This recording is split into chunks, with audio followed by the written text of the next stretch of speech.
சேஷாய்சன்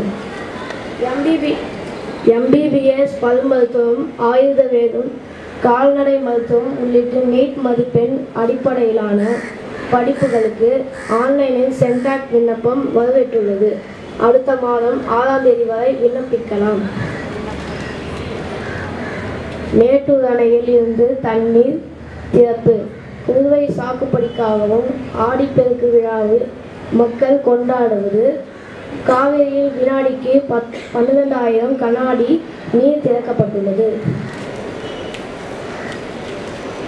சுதந்திர தினத்தையொட்டி வீடுகள் தோறும் தேசிய கொடி ஏற்றுங்கள் என்று பிரதமர் நரேந்திர மோடி அழைப்பு விட்டுள்ளது. தென்மண்டல கிரிக்கெட் போட்டி தமிழக அணிக்கு முதல் பரிசு.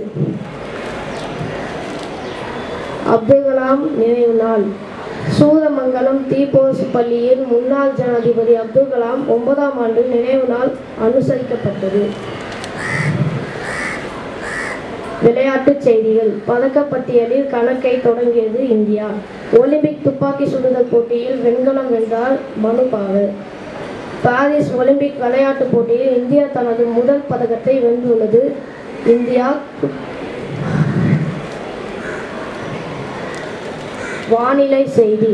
தமிழகம், புதுச்சேரி மற்றும் காரைக்காலில் ஒரு சில இடங்களில் ஆகஸ்ட் 3ஆம் தேதி வரை மிதமான மழை பெய்ய வாய்ப்பு உள்ளதாக சென்னை வானிலை ஆய்வு மையம் அறிவித்துள்ளது.